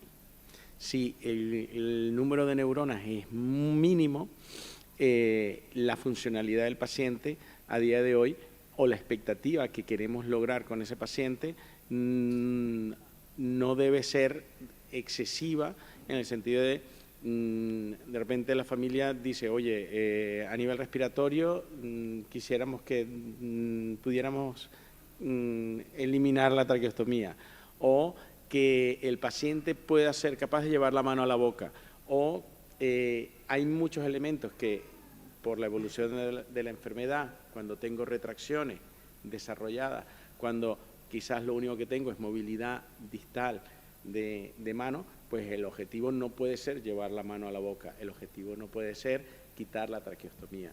Es cierto que cada vez va apareciendo más información en relación a lo que se va viendo en rangos de población más graves, ¿no? Y se ha visto que, sobre todo en los primeros 2 años, se plantea que todavía vamos a poder encontrar una magnitud de respuesta muy variable, ¿vale?, aún en pacientes que estén muy gravemente afectados, pero en esos primeros 2 años, con la información que tenemos, es lo que se está reportando en series un poco más amplias. En los ensayos fueron muy estrictos y eran pacientes menores de 6 meses, de 7 meses, pacientes con un nivel funcional, tanto respiratorio, y es la información muy distintos a tener una traqueostomía, y es la información que tenemos, y es la información que se comunica, y es la información que muchas veces también estas familias tendrán. Lo que hay que entender es que muchos de los elementos no los vamos a poder revertir, y esto es durísimo decirlo y durísimo entenderlo, pero también es verdad. Y tenemos que individualizar los objetivos terapéuticos, y tenemos que ser conscientes qué quiere la familia y el paciente, o qué espera, sobre todo en esas fases tan avanzadas de la enfermedad. Y hay que llegar a consensos específicos de por qué quiere la terapia, qué quiere mejorar, y ver si esas expectativas las cumple la terapia. Porque si esas expectativas de la familia y el paciente no son las expectativas que nosotros podemos ofrecer, pues la indicación decirle es que esto la terapia no lo va a conseguir. No, mi expectativa y mis objetivos es este, y esto es lo que yo quiero, y esto está más en relación a lo que puedes establecer con la expectativa que se conoce, pues se intenta y se puede hacer la prueba. Es importantísimo que haya como un consenso, un acuerdo entre las familias. No es que nosotros no queremos dar un tratamiento, porque además nosotros no somos quienes. Nosotros, por lo menos en España, se trabajan con comité, no de forma individual, y se presenta el caso para que se evalúe y se establezca qué prioridad hay y qué objetivos se quieren conseguir con determinado paciente. Porque no es que estamos en bandos distintos, ni que nosotros pues decidimos sino por al azar, o porque nos guste o no nos guste, sino porque tenemos que tener una información de base que requiera esto. Los medicamentos al final, pues una terapia génica tiene efectos secundarios, las punciones lumbares son invasivas, hay adultos que dicen a mí no me pongo una punción lumbar, tan claro como esto, y a los niños no le vamos a preguntar si ellos quieren la punción lumbar.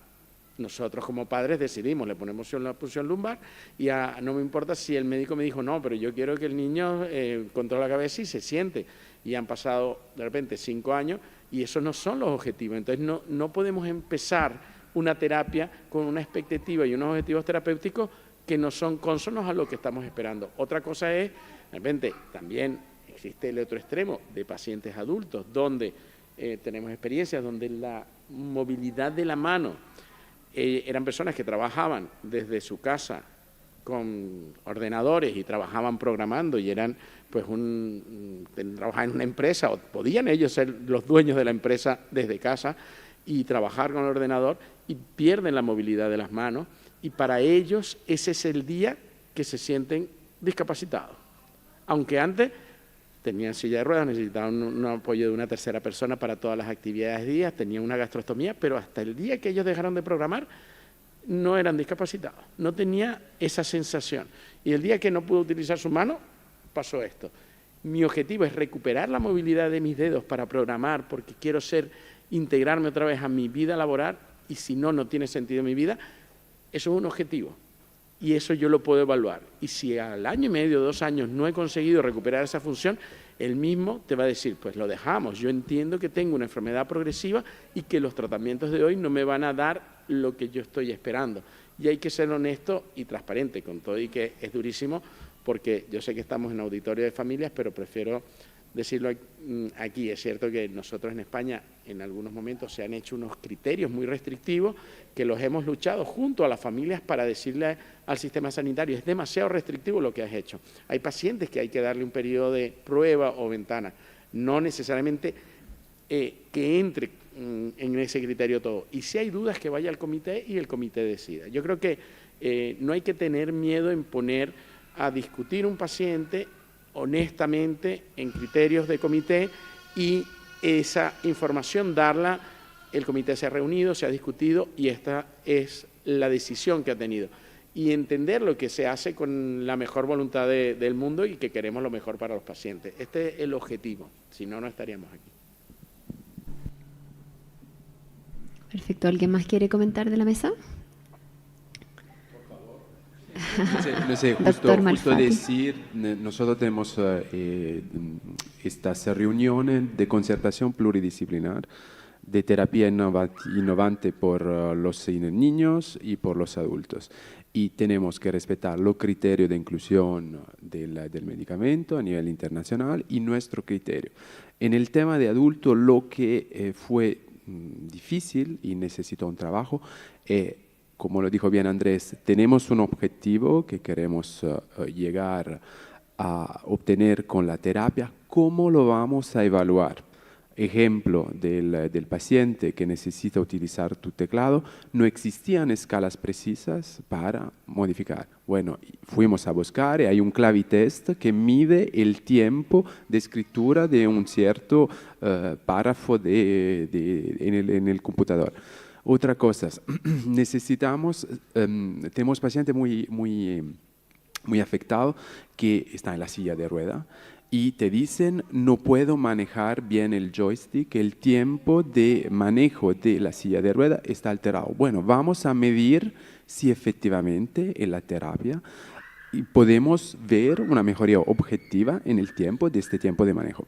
Y luego, criterio de paro del tratamiento, porque como dijo Andrés, si al final de 2 años, nos damos por lo menos 2 años, no vemos ningún efecto, claramente por el paciente bajo nusinersia no le vamos a hacer inyecciones intratecales con efectos secundarios que pueden ocurrir, y por el paciente con el risdiplam no está coherente de conseguir haciendo una terapia que, recuerdo, es muy costosa y no da ningún efecto. ¿Ok? Perfecto. Seguimos adelante con las últimas preguntas de terapia. Dice, ¿qué información hay acerca de las terapias combinadas, sobre todo de Zolgensma más Spinraza? ¿Se ve efectivamente una mejoría mayor que con los pacientes que tienen una sola terapia? A día de hoy no hay ningún estudio que dé respuesta a esa pregunta de una terapia combinada. La combinación hay que diferenciarla, entre comillas, a el switch. La combinada realmente sería aquel paciente que ha recibido terapia génica, como es una terapia que ya se mantiene, cualquier otra terapia que yo incluya, ahí ya estaría combinando. Pero si yo he recibido primero risdiplam o he recibido primero nusinersen y luego paso a terapia génica, eso le llamamos switch. Es decir, es una monoterapia, una única terapia durante un tiempo y luego paso a una única terapia por otro tiempo. Eso es distinto.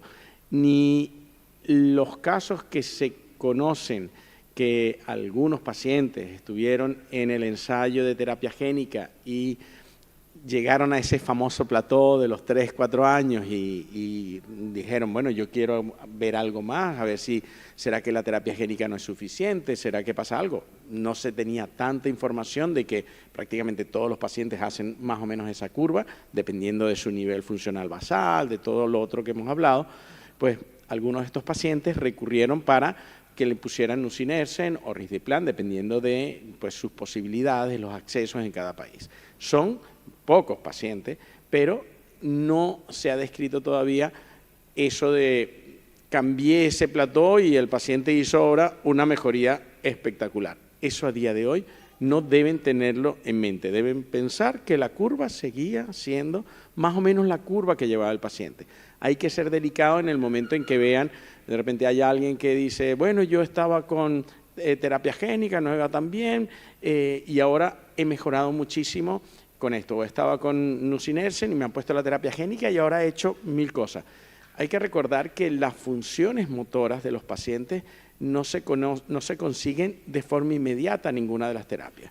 Es un proceso, el proceso de que el nervio va creciendo un poquito todos los días, va a ir reinervando un músculo, después reinerva el de al lado, después reinerva otro, y eso es un proceso de meses, años, continuidad, junto con fisio, junto con estiramiento, junto a 1000 cosas más. Que no haya tenido descompensaciones.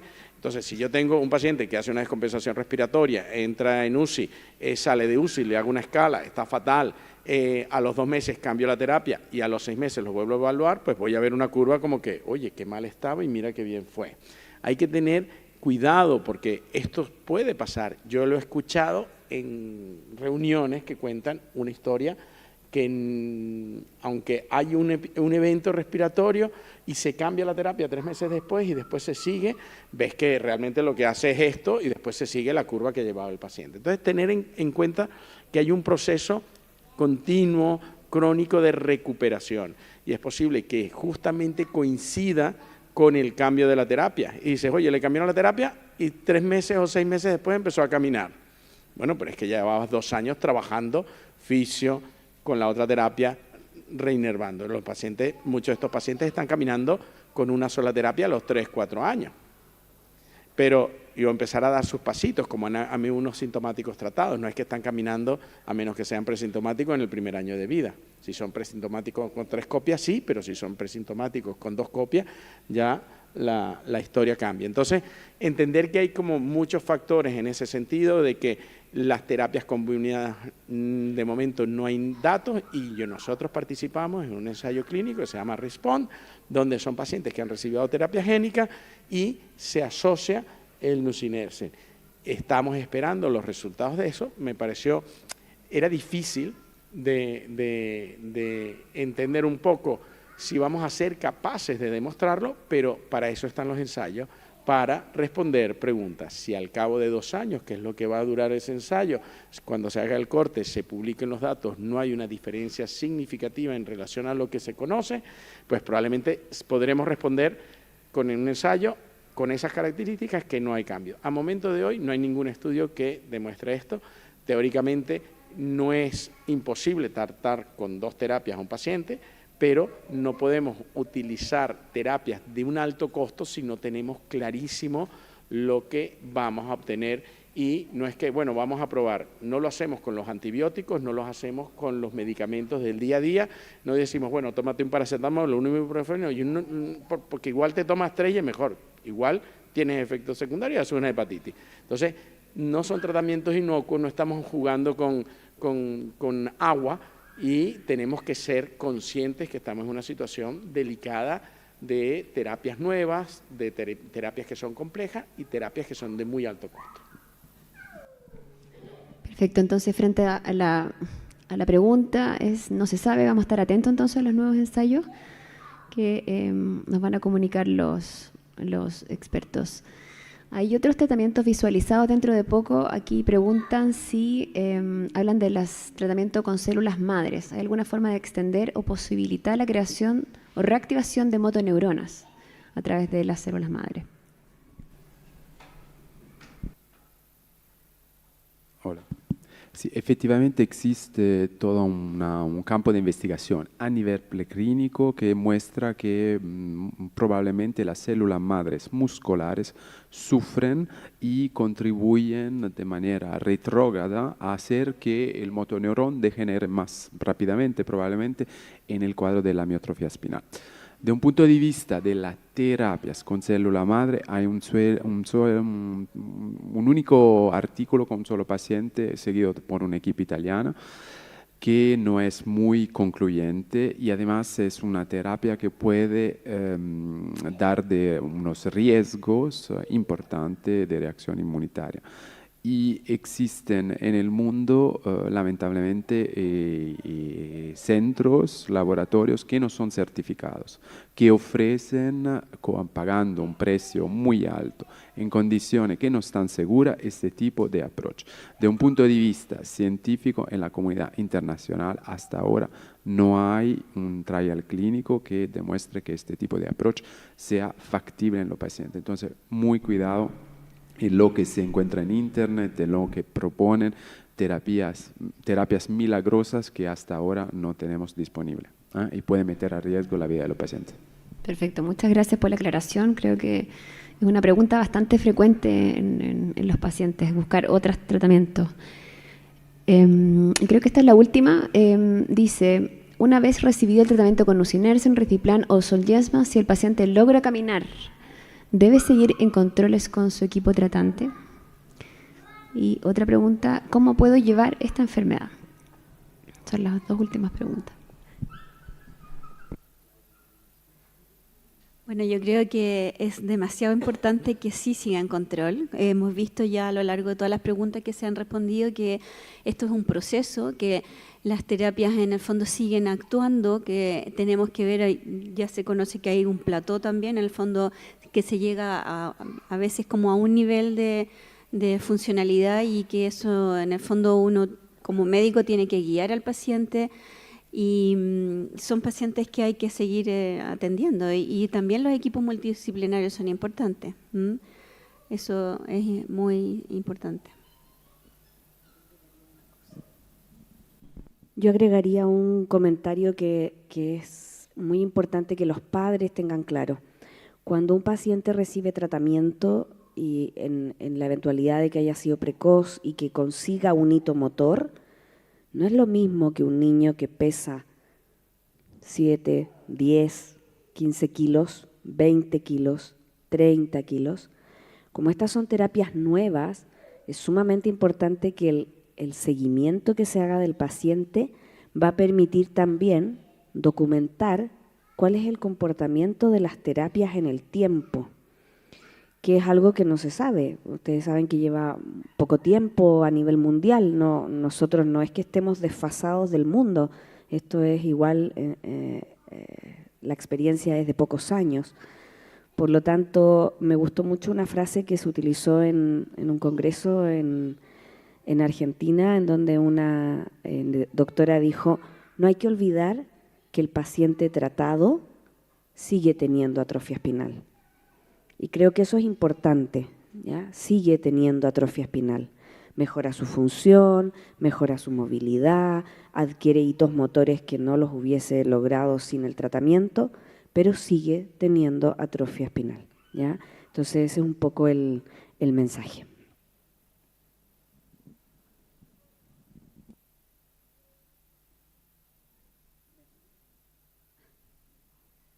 ¿Perdón? Me pillaron conversando. ¿Algún otro comentario en relación a las últimas preguntas? ¿No? Bueno, ha sido muy interesante escuchar a los expertos responder estas preguntas. Vemos que es una enfermedad muy compleja, que son muchas las podríamos estar hablando todo el día, en realidad. Y en honor al tiempo, vamos a quedar hasta acá, vamos a pasar al café. Ahí tal vez pueden hacer algunas preguntas, ya lo que haya quedado pendiente. Y así que agradecemos a nuestros expertos por esta mañana de preguntas. Muchas gracias.